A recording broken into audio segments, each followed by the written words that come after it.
ఈ మధ్యన హిందూ మతాన్ని తిడుతూ, హిందూ మతాన్ని దూషిస్తూ, వాటి మీద వీడియోలు చేస్తూ, శవాల మీద మరమరాలు ఏరుకొని తినే పరాన్నజీవులు ఎక్కువైపోయారు. అలాంటి వాడే వీడొకడు. ఒకసారి వీడేమంటున్నాడో చూడండి. పార్వతీదేవి వినాయకుడు తయారు చేసి ఇంటికి కాపలాగా పెట్టింది. లోపలికి ఎవరిని రానివద్దు, నేను వెళ్ళి స్నానం చేసి వస్తానని చెప్పింది. మన లార్డ్ శివ అప్పుడే ఎంట్రీ ఇచ్చాడు.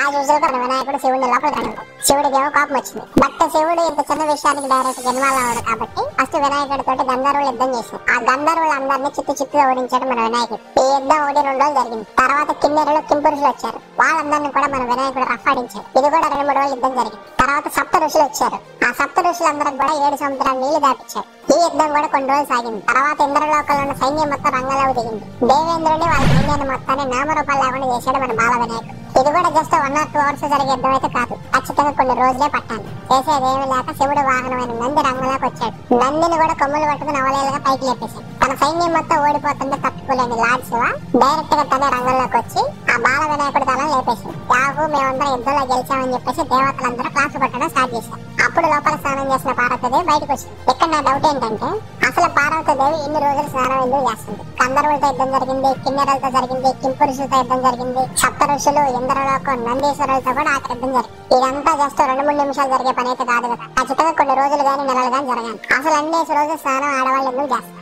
ఆ రోజు నుంచే ఆడవాళ్ళ స్నానం గంటలు చేస్తారనే పేరు వచ్చింది ఆడవాళ్ళ. అదే ప్లేస్ లో శివుడు కనుక బాత్రూమ్ లో ఉంటే బయట చిన్న చప్పుడు కాగానే హ్యాంగర్ కున్న టవల్ కట్టుకుని బయటకు వచ్చేసి ఎవరా సౌండ్ చేసిందంత త్రిశూలంతా 4 పుట్లేసాడు. ఈ స్టోరీ ఎవరు రాశారో కానీ అది చక్కగా రాశారు. లాజిక్ అడిగితేనేమో నువ్వు హిందూ కాదు, నువ్వు ముస్లిం, నువ్వు క్రిస్టియన్ అంట. హిందూ దేవుళ్ళ గురించి లాజిక్ గా మాట్లాడుతున్నావు. చూశారు కదండి వీడేం మాట్లాడుతున్నాడు. వీడేదో అపర వ్యాసుడు అయినట్టు, అక్కడ పక్కనే నించుని టైమ్స్ రాసుకున్నట్టు అన్నీ చెప్తున్నాడు. ముందు అశ్విని దేవతలు వచ్చారంట, 2 రోజులు యుద్ధం జరిగిందంట. తర్వాత నందీశ్వరుడు వచ్చాడంట. తర్వాత యక్షులు, కిన్నెరులు, కింపురుషులు వచ్చారంట. వీళ్ళందరూ కూడా 4-5 రోజులు యుద్ధం చేశారంట. వీడు టైమింగ్స్ రాసుకున్నాడు. మరి ఇక్కడ కూర్చుని రాసుకుని 5-6 రోజులు యుద్ధం అయిపోతుంటే అమ్మవారు ఇంకా స్నానం ఎందుకు చేస్తున్నారు, ఎందుకు రాలేదని అడుగుతున్నాడు. ఓరి ఎదవా, అది అసలు నీకు దేవతల సమయానికి నీ సమయానికి తేడా తెలుసురా? ఒక బ్రహ్మ పగటి కాలం నీకు తెలుసా? అలాగే దశరథుడు ఎన్ని సంవత్సరాలు బతికాడు నీకు తెలుసా?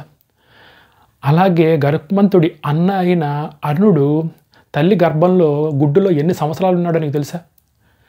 నువ్వు ఇప్పుడున్న మానవ లెక్కల ప్రకారం అవి ఎలా లెక్కేస్తావురా? దానికి దీనికి పోలికేంటి? అసలు నువ్వు ఏం మాట్లాడుతున్నావు? ఒక బ్రహ్మ పగలు 430 కోట్ల సంవత్సరాలు, 432 కోట్ల సంవత్సరాలు, నీది 12 గంటలు. దశరథుడు 60,000 సంవత్సరాలు రాజ్యపాలన చేశాడు. నువ్వు మహాబతికేది 60 సంవత్సరాలు.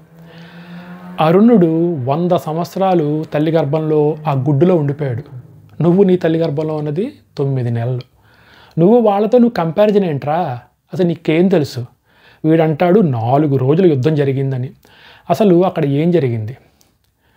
మనకి గజాసురుడి కడుపులో శివుడు ఉండిపోయినప్పుడు విష్ణువు, బ్రహ్మ నందిగా మారి, బసవన్నగా మారి, విష్ణుమూర్తి ఆ గంగిరెద్దుల్ని ఆడించేవాడిగా మారి అక్కడికి వెళ్ళి వారి ముందు గంగిరెద్దుల ఆట ఆడించడము. దానికి మెచ్చుకున్న గజాసురుడు ఏం వరం కావాలని కోరుకోమంటే నీ కడుపులో ఉన్న శివుణ్ణి మాకు ఇవ్వు అంటే అలాగే నొప్పుకొని ఆయన మరణించడము, ఆయన కడుపులోంచి శివుడు బయటికి రావడం జరుగుతుంది. అప్పుడు ఆ విజయానికి మారుగా మొత్తం దేవతలు, ఇంద్రుడు, సప్త ఋషులు, అశ్వనీ దేవతలు వీరందరూ వచ్చి శివుణ్ణి ఎంతగానో స్తుతిస్తారు. ఆయన్ని ఆహ్వానం పలుకుతూ ఆయనతో పాటే కైలాసానికి వెళ్తారు. వెళ్ళినప్పుడు అక్కడున్న విఘ్నేశ్వరుడు అడ్డుకుంటాడు.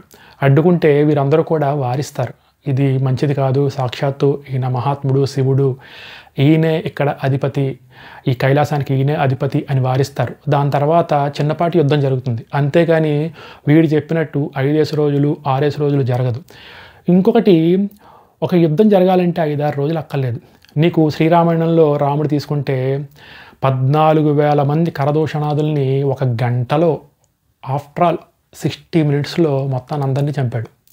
తెలుసా నీకు ఆ విషయం? అది తెలియదు.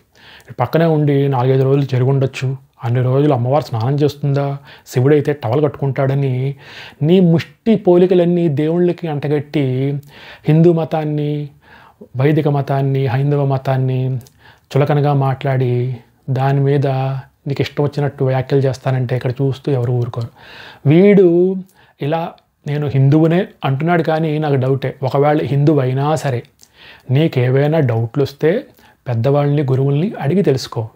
నీకు ఛానల్ ఉంది కదా, నీకేదో న్యూట్రిషన్ ఛానల్ ఉంది కదా అని ఆ వంక పెట్టుకుని దేవీ దేవతలను అవమానిస్తాను, నోటికి వచ్చినట్టు మాట్లాడతానంటే చూస్తూ ఊరుకునే వాళ్ళు ఎవ్వరు లేరు. వీడు ఇంకా చాలా వీడియోలు తీశాడు. వాటన్నిటికీ కూడా మనం వచ్చే వీడియోస్లో కౌంటర్లు ఇచ్చుకుంటూ పోదాం.